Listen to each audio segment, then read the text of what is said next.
Get me a fire and I'll twist it in his hair, and that's where I'll get him. I know, I know, I know. That's where I'll get him. I know. Gonna get me a fire and I'll twist it in his hair, and that's where I'll get him. I know.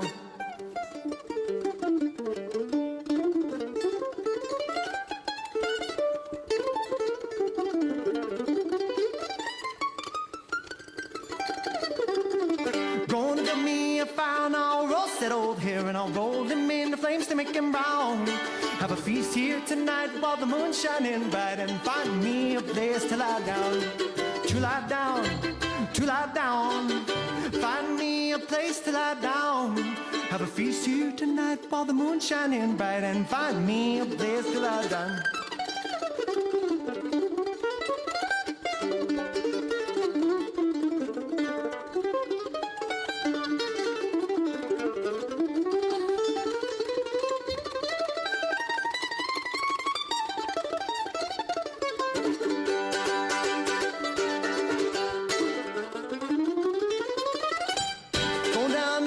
With a chicken on my back and the soles of my shoes are nearly gone. They're wore out. Little ways ahead, there's an old farmer's shed, and that's where I'll rest my weary bones.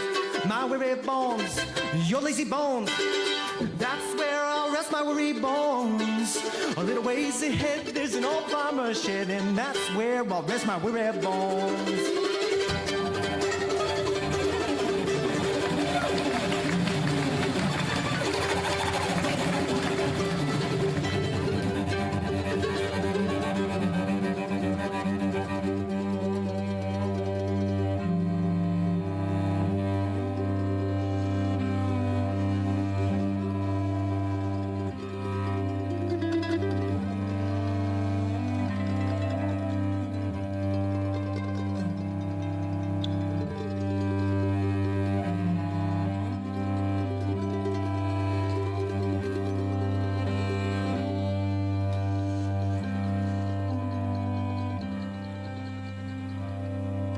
Mine eyes have seen the glory of the coming of the Lord.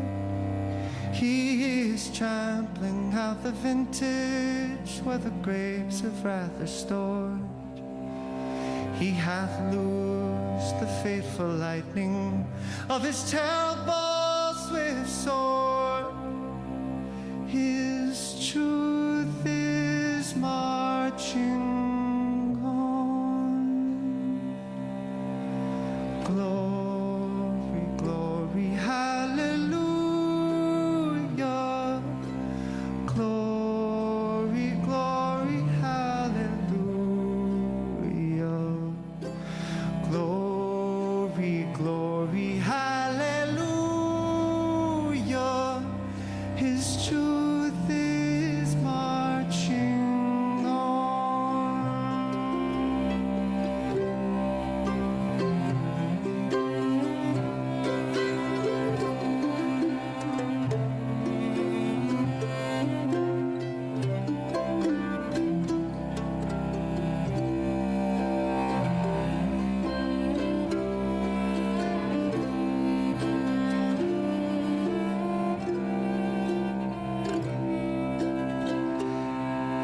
Seen him in the watchfires of 100 circling camps. They have builded him an altar in the evening dews and damps.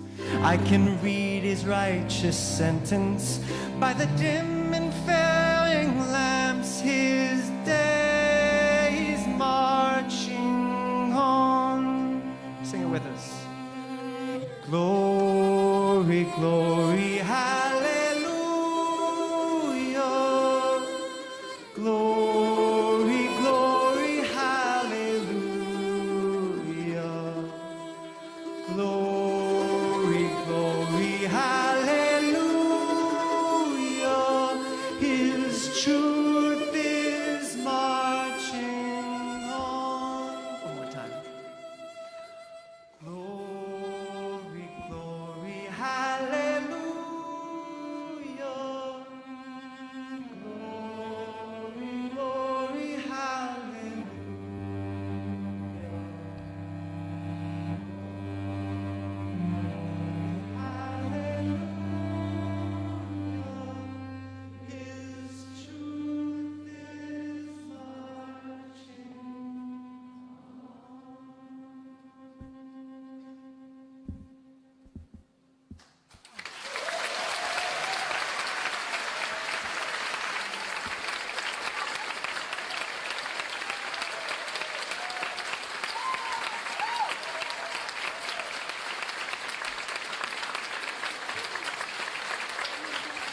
And now please welcome the Atlantic's Margaret Lowe.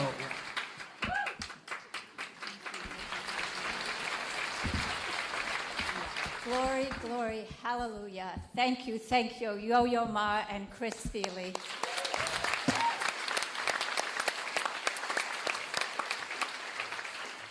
From Bach to the Battle Hymn of the Republic, what a magnificent way to begin the Atlantic Festival. I'm Margaret Lowe. I'm president of Atlantic Live, the team behind what has now become an annual fall ritual. It is wonderful to see you all here on this perfect September day. The Battle Hymn has actually become something of a theme song for the Atlantic. As you just saw, it first appeared in the pages of the Atlantic Monthly in 1862, a poem written by abolitionist writer Julia Ward Howe. We apparently paid her a fee of $4. I'm happy to report that our rates have gone up since then, a little. The poem was written to go with a tune that Howe heard while visiting a Union Army camp during the Civil War. Howe's version of the song became a kind of patriotic hymn for the Union cause. And when it was sung at a rally attended by President Lincoln, he apparently cried out with tears in his eyes and he exclaimed, "Sing it again." Lincoln was actually a loyal subscriber to the Atlantic Monthly, which was founded in 1857, just 5 years before Howe's poem was published. Then, like now, it was actually a pretty unsettled time. There was a deep sense of foreboding about what was unfolding in this country. And the founders of the Atlantic not only wanted to abolish slavery, they also wanted to challenge readers, to make people think harder with ideas and argument and great narrative. In the words of my colleague, the Atlantic's editor-in-chief, Jeffrey Goldberg, for the last 162 years, the Atlantic has helped America understand itself and understand the world. This festival is really the live expression of the Atlantic's journalism. Over the course of the next 3 days, we'll grapple with some of the most consequential issues of our time, in conversation with CEOs, lawmakers, leaders in tech and sports, advocates, and artists. And I hope that by the end of this festival, you have learned a lot. You'll be inspired by ideas you heard or people you met, that you even change your mind about a thing or two. And I hope that we make you think harder. I will count on this audience to be respectful to everyone we've asked to be on this stage, whether you agree with them or not.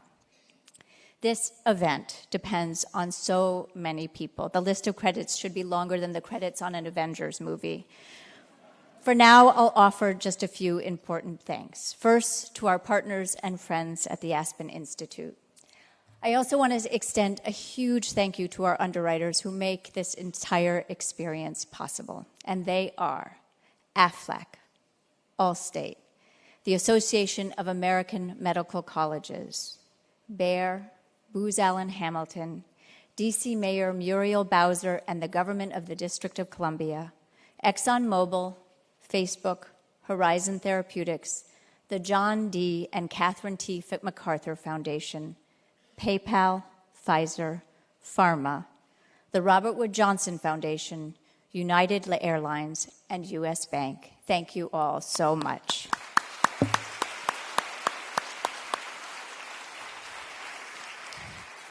Before we roll, please silence your cell phones, but keep them close so you can join the conversation on Twitter. Use the hashtag #TheAtlanticFest. And now, the woman we all are eager to hear from. Without further ado, it is my great pleasure to welcome the Speaker of the House, Nancy Pelosi,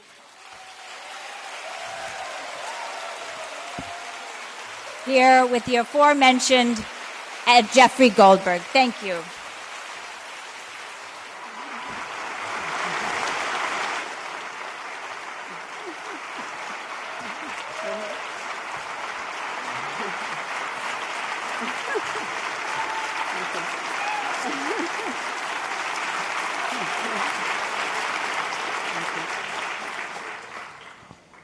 That was for the mainstream media, right? The standing ovation. Madam Speaker, thank you very much for joining us. Don't tell anyone I'm here. I'm in hiding right now. This is a conversation just between us, Okay. so you can say whatever you need to say. Thank you all very much for coming. I would note that it's not every day that Yo-Yo Ma opens up for the speaker, so you should. How about Yo-Yo Ma and Chris? Weren't they great?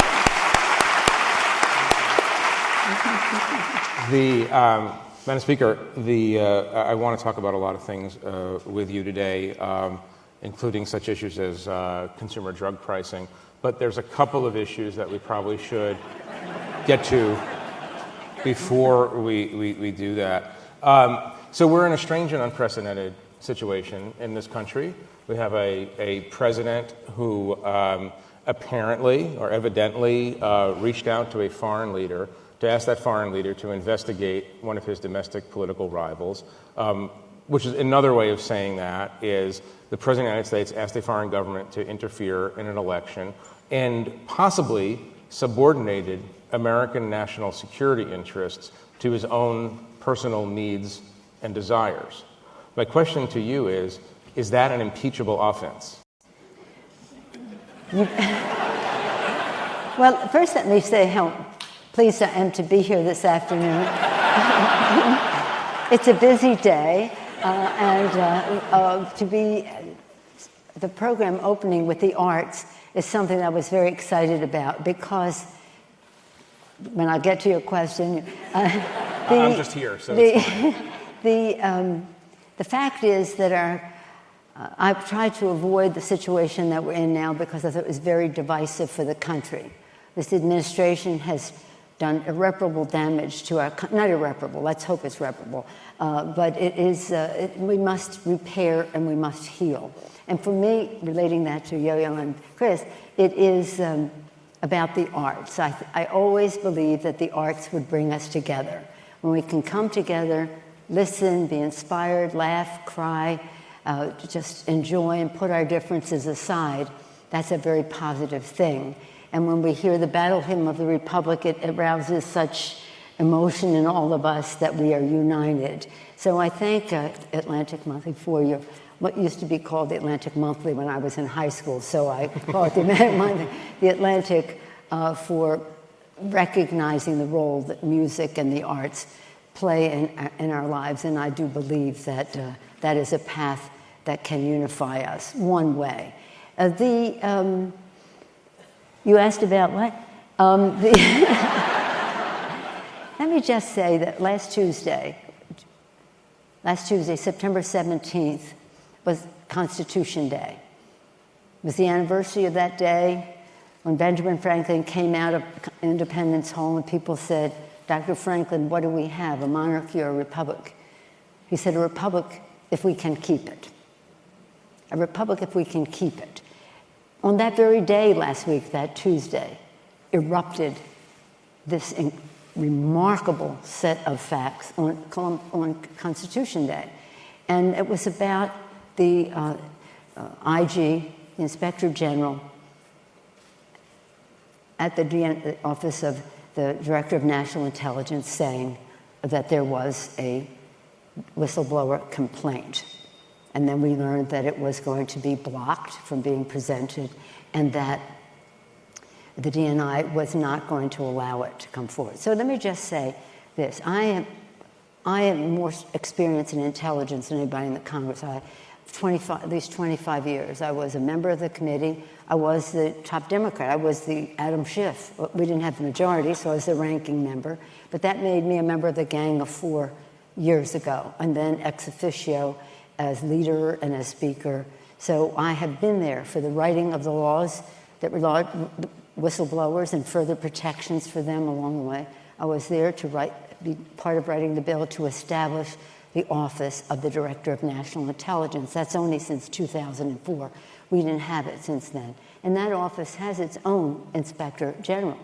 This Inspector General was appointed by President Trump, important difference, by President Trump, an appointee. The Inspector General are greatly respected for their independence, their objectivity, and the rest.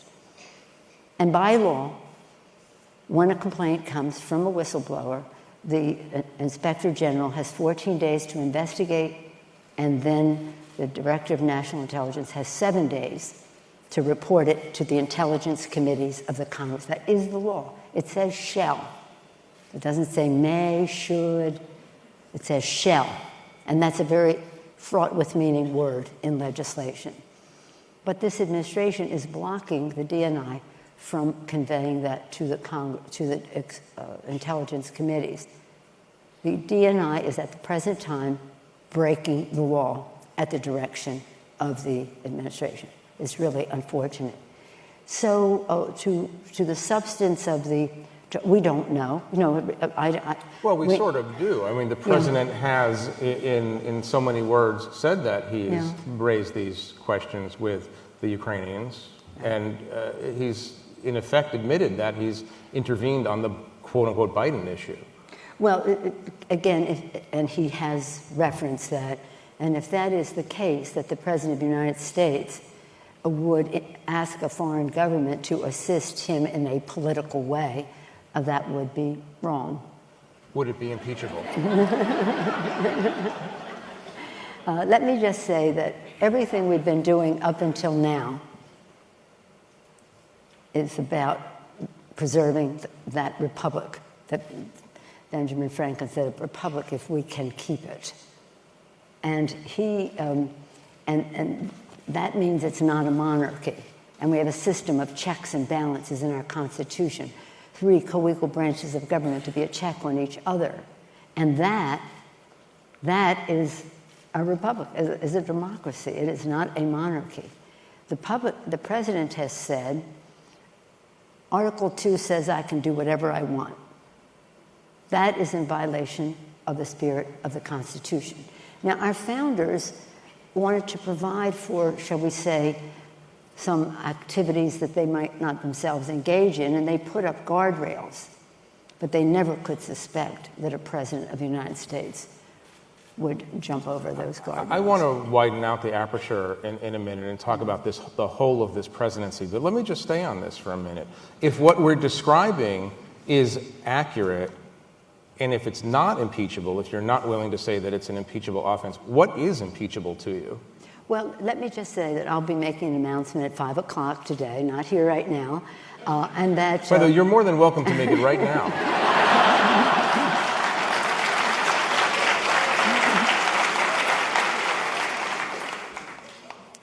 It's really sad to think that our president would perform an impeachable offense. It's hard. You know, it's hard to say we've gotten to that place.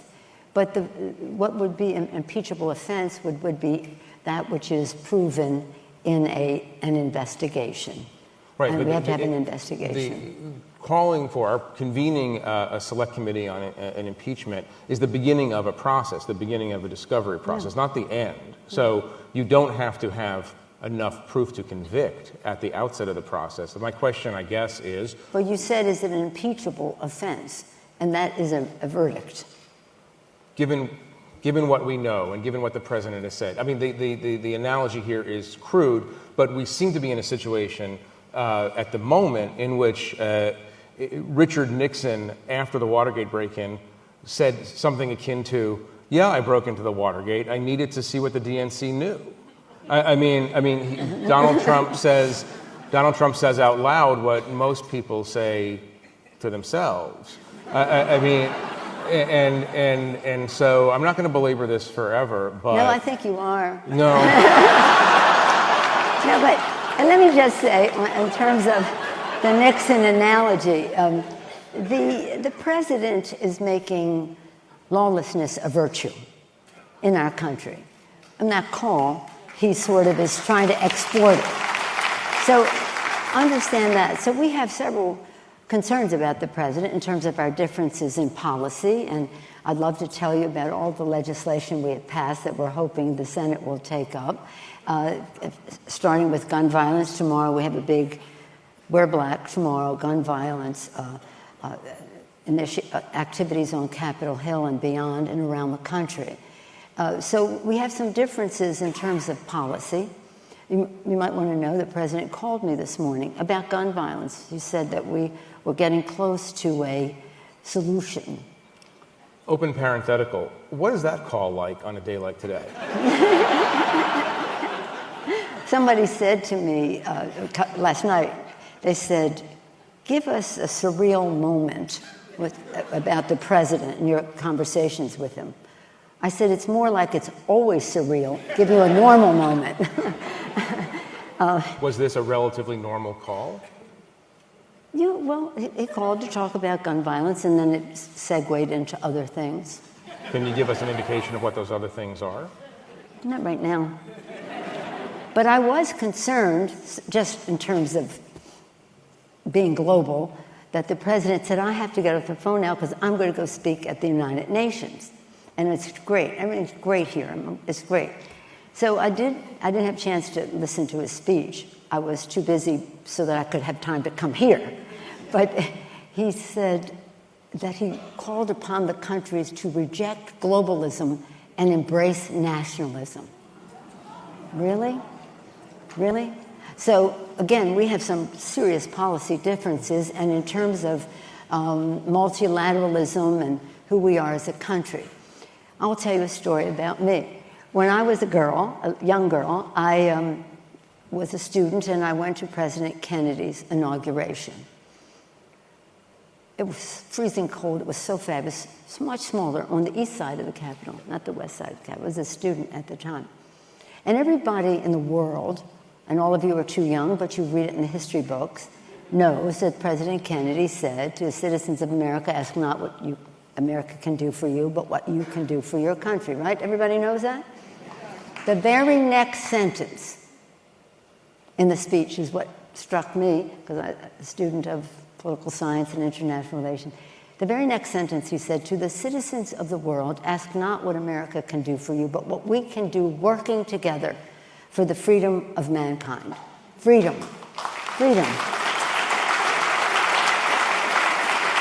But the part that really stuck with me was the working together. No condescension. It was working together. Not what we do for you, but what we do together.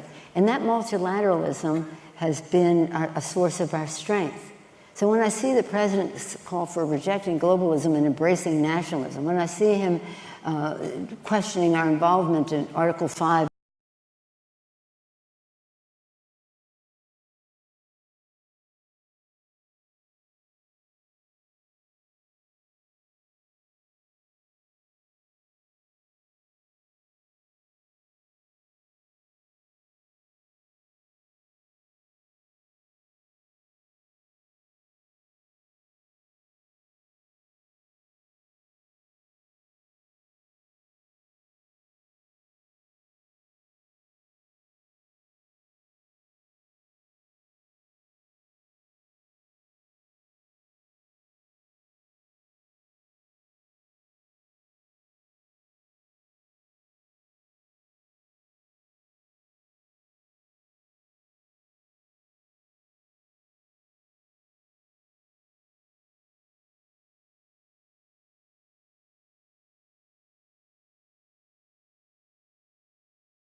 shall we say, candidates for impeachable offense in terms of the Constitution of the United States. But this one is the most understandable by the public. And it's really important to know this. There is no requirement there be a quid pro quo in the conversation. If the president brings up, he wants them to investigate something, that's of his political opponent. That is self-evident that it is not right. We don't ask foreign governments to help us in our elections. That's what we try to stop with Russia. It's wrong. So it's not only about how we make decisions about our foreign policy and our global security, it's about undermining the integrity of our election, A. B, I don't think there's I don't know. I don't think there's a grasp on the part of this administration that the quid pro quo is not essential to an impeachable offense. But if you have sequencing, like a couple of days before, the president withdrew the bipartisan support for Ukraine, bipartisan enthusiastic support for Ukraine. A few days earlier, he withdraws it, then makes this statement. President's words weigh tons, and just bringing up the election is bad enough. That there would be a quid pro quo isn't necessarily in the conversation, but in the sequencing. So this is not a good thing for a democracy, for the leader of the free world to be talking like that. And I don't even know if there are any scruples involved. That's why I say they think lawlessness is a virtue, and now they want to export it to another country. If I may, it sounds as if you believe that this is a very, very serious offense. Now, let's just put it this way. I accepted this invitation a while back. I'm just noting as an observer of this conversation. I come every year, right? More or less. When I'm invited, I come. When I'm invited, because since I was in high school, I read The Atlantic monthly, and they always taught us if you want to know how to write, you have to read good writing. Let's hear it for The Atlantic. You are. So. You are incredibly manipulative, by the way. Some people say that. Therefore, what would you be asking me if it weren't today? Let's go back when we were happily observing the anniversary of. And we were talking about this a little bit backstage. Do you think the president understands right from wrong? No, it's a very serious question. Do you think he has the capacity to understand that he might... Remember, if this phone call happened as we think, just using the phone call as an example, that it happened the day after Mueller testified. Yes. There's some object lessons in the whole Mueller case for a president about talking to foreign powers about intervention in elections. Do you think that, and you probably have a dozen or 2 dozen other examples where you're not sure if the president's moral compass is true north. I mean, do you think, based on your now significant 2.5-year plus exposure to him, that he understands right from wrong in the way that other politicians... 2 years and 9 months. 2 years and... I'm counting. I say it's 13 and a half months until let me say that the president is responsible for his actions. Whether he has any scruples or understands right from wrong, he certainly has made some decisions that would call that into question. Yeah. Here we are. I mean, again, as I said, our founders wanted to protect a republic. They did not want a monarchy. And again, they established a constitution that would prevent that from happening. Guardrails. They didn't suspect that everyone would be exemplary, so they had guardrails, and they could not have expected that people would leapfrog over them. Nor, when we were writing the bills on the Director of National Intelligence's responsibility, did we ever think that the Director of National Intelligence would break the law? So yeah, I mean, it isn't a question right from wrong. It's legal or not legal, and in some cases, right from wrong. I think we should start our healing process because it's going to take a while. So let's be thinking in a positive way as we go forward. 13 and a half months. Now it's like 13 and a third months. And because it's going to take some positive repair in addition to natural healing for us to get to a place. And it's absolutely, absolutely essential that the president be held accountable. No one is above the law. And separate from the issues, the concerns we're talking about here, that on the policy that we have a clear discussion about whose vision for America is the one we want to go down, and that it's absolutely essential that he not be reelected President of the United States. Well, you are focused like a laser on this 13-and-a-half-month number. Yeah, 13 and a half. 13-and-a-half Every months. day, yeah. You're focused on that. You are a very smart political player and very adept at strategy and tactics. The question is, do you understand, putting issues of constitutionality aside and law-breaking aside, do you see peril in going down the path that now 2/3 of your caucus wants to go down? I mean, is that what we're talking about? Are we talking about a political calculation that impeachment process will turn President Trump into a martyr and will activate his base even more? I mean, But look, I don't think politics has anything to do with this, although I read in some metropolitan journals that it's all about politics. It has nothing to do with politics or partisanship. This is about patriotism. Though what's sad about it is that the Republicans have not spoken up about any of this. And I invite them to join us. Now that we have gotten to this different place, use any metaphor, crossing the Rubicon, Aliyah Yakta, yes, the new territory, new day is dawn, anything you want to say. This is a very serious, in a class of its own, discussion that we're having about the conduct of the President of the United States. So this isn't about politics. If we have to honor our oath of office to support and defend the Constitution of the United States from all enemies, foreign and domestic, that's what we'll have to do. But we have to have the facts. That's why I've said to people, as soon as we have the facts, we're ready. Now we have the facts, we're ready for later today. But, but so this isn't about politics. And, you know, people say, oh, you're just trying to protect your members. No, I have absolute certainty, because we're going to make sure it happens, that we will retain the majority in the House of Representatives. What's more serious is that he can't win.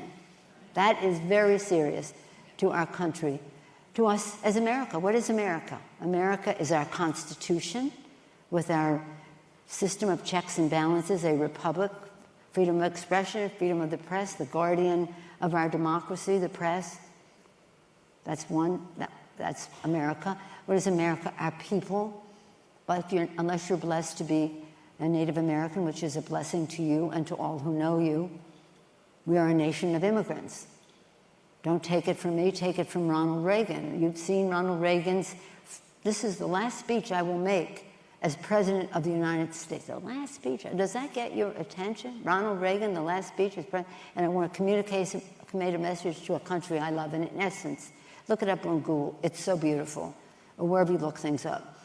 It's so beautiful. The vital force of America's preeminence in the world is every new generation of immigrants who come to America. And when America fails to recognize that, America will fail to be preeminent in the world. We cannot close the door to the vitality of our future Ronald Reagan. It's better than, it's more poetic than that. It's longer, too. So our Constitution, our people, our land, from sea to shining sea, this beautiful patrimony and beyond, God's gift to us, he degrades, he says, I'm not making any environmental decisions based on science. Oh, really? Oh, really? So dishonor the Constitution, denigrate who we are as a people, degrade the environment, and devalue our values as who we are as America, the idea of America. So this is another, shall we say, arena for us to have our discussion on the behavior of this President of the United States. But I really didn't come here to talk about him. Did you? You did, I guess, huh? Let's talk about... Let me tell you about my caucus. In light of the questions, they have been so fabulous, so thoughtful, so patriotic. I couldn't be prouder of them. And our chairmen have been magnificent. Well, there is a suggestion in what you term metropolitan journals that Jerry Nadler and you are not seeing eye to eye on these questions. That you're not seeing eye to eye with a large number of people on that. So my broader question about the caucus That's not true. My broader question about the caucus. It may be true that that's what they're saying, but it's not true. It is definitely that true that they're saying. Yeah, yeah. We have to make that distinction. Thank you. You're welcome. The question about the caucus is, I'm wondering, since you're focused on 13 and a half months out, if you're worried that 13 and 1/3 out. We've been up here for that long, you think? Is it really? The question is, are you worried? I mean, this puts you in you're in an unlikely spot sometimes. You're a, quote, San Francisco Democrat. You're excoriated on the right for being an avatar of liberalism. And yet you've had incidents throughout the last year where people in your caucus, not only the squad, the so-called squad, have questioned your liberal or left-leaning bona fides. And so I want to ask you this question about the party and make believe that we're not talking about impeachment for a second, just other issues, including decriminalization of border crossing, Medicare for all. Are you worried as you go forward toward the election that the party is being pulled too far to the left to reach those people in places like Wisconsin that you need to achieve your number one goal? Well, let me just say that the Republicans had 137,000 ads, not dollars, ads, in this last election, last year, describing me as a San Francisco liberal, which I proudly am. And left-wing San Francisco liberal sometimes. So that didn't work for them. We were in the most gerrymandered, voter-suppressed political arena that you could ever imagine. And yet we won a net gain of 40 seats to win the House of Representatives. So that plan didn't work for them. But we had a message where we had our common ground. See, our caucus is beautifully diverse. We're as diverse as it comes in ideas, gender, generation, gender identity, geography, ethnicity, you name it. And I say to them, our diversity is our strength. Our unity is our power. And our unity centers around our commitment to America's working families. Whatever people think about this, that, and the other thing, our commitment is to America's working families. That's who we are as Democrats. So we build by consensus a caucus that is 60% women, people of color, LGBTQ. Isn't that fabulous? It's remarkable. There are it's an applause line, it's okay. There are 116 women in the Congress. This is the first time we've gone over 100. 91 of them are Democrats because we made a decision that we were going to be diverse and inclusive and the rest. So it's a pretty exciting, diverse caucus. And as far as some of the ideas that people are putting forth, I respect that. I've said to them, frankly, you know what you're talking about? I have those signs in my basement from 30 years ago. So, I respect that.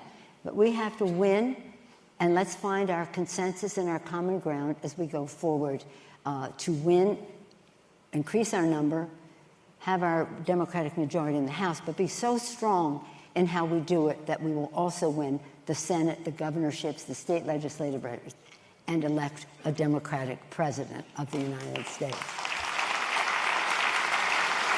I promised you we would talk about prescription drugs. Prescription drugs. Let's talk about prescription drugs and talk about not only the plan, but the chances of getting this plan through. And if you want to bring the name Mitch McConnell into the conversation, please do, because I'm trying to understand how you can get anything done in the way Washington is right now. Well, I'd like to refer to the leader in the way that he describes himself, the Grim Reaper. That's how he describes himself. Okay, here we are, because we only have just a short time left. In a campaign last year, we had a simple agenda. For the people, we will lower health care costs by lowering the cost of prescription drugs and retaining the pre-existing condition benefit. Lower health care costs, bigger paychecks by building the infrastructure of America in a green way.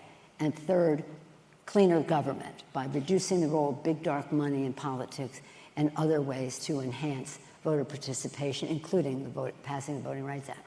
I think we can get some cooperation from the administration on lowering prescription drug costs. I think even in building infrastructure, cleaner government, no. I don't see that happening there. But on prescription drugs, we have a plan that goes forward that it is based on principles that I think they could share. You know, it's quite remarkable. It's transformative. And you should have asked me that earlier because our time is up now. You can go over. You're the Speaker of the House. It's fine. Take another minute if you need it. I understand that, but my chairmen are waiting. The point is that what it does is to say, when we won in 06, now I just want to make this point. When we won in 06 and we won in 18, those were years where the congressional Democrats led the way. It wasn't a presidential year where we had to go with the presidential, however excellent that is. This was our year. And in 06, we had 6 for 06, a new direction for America. 5 of those 6 became law, except 1, enabling the Secretary of Health and Human Services to negotiate for lower prices. So we've been fighting that fight for a long time. And so now our proposal is the negotiation is essential to it. The negotiating for lower prices. In that time, we had lower prices, negotiate for lower prices for Medicare. In this proposal, it's for Medicare and everyone else as well. And so that is one of the principles involved in it. It also addresses the disparity in pricing from here and overseas with a formula that I could discuss with you, but I'll send it to you if you want it. But it's that we cannot be paying. Well, here's what it is. We have 6 countries. We have Japan, Australia, Canada, UK, France, and Germany are kind of similar in terms of economies. And so we take the average or the mean. We're still debating what that is, and that's up to the committees of jurisdiction. The average, let's say for the moment, of what they pay. And we don't pay any more than 1.2%, 100% of that, so 120% of that. So we would only pay up to 20% more than they're paying in all those other countries. Those are 2 of the main features that people ask about. There are other provisions in there that are, they're like we'll take the most expensive drugs that affect the most people and try to take them down, the prices down first. I'm very excited about it. It's transformative. The committees will act upon them. They'll have some other suggestions about all the money we save doing this. How do we spend it? Is it better benefits for Medicare, visual, hearing, dental? What would that be? That's up to the committee to decide. There are provisions on transparency. If they want to raise a price, let's tell us why, and let's see what that is. So it's a very lively, informed discussion of people who've been caring about this for a long time. And one of the most important parts of it is, of course, what it means first and foremost in people's lives. I have seen on the campaign trail grown men cry over the cost of prescription drugs, that they can't really provide it for their families, or they have to make substitutions about food, rent, drugs. It shouldn't be that way in our country. This has to be done. It was a big issue in the last election. It will be a big issue in this election. We would rather have the problem solved than have an issue for the election. But it's exciting, and it'll be our lively debate that we have in the Democratic Party, because that's who we are as Democrats. Madam Speaker, Abraham Lincoln was a subscriber to The Atlantic. Wow. Ronald Reagan was a subscriber. Barack Obama is a subscriber. And we're very pleased that you are also a subscriber to The Atlantic. I'm probably a subscriber longer than any of them. Since high school. But let me just say, since you mentioned Lincoln, and people ask me all the time, how are you ever going to persuade the president of anything? As I leave, I'll just quote Abraham Lincoln. Public sentiment is everything. With it, you can accomplish almost anything. Without it, practically nothing. And so in order for public sentiment to weigh in, the public has to know. So I thank our friends in the press for the role they play in letting the public know how public policy affects their lives. So here I have quoted 2 Republican presidents. Thank you, Speaker Pelosi.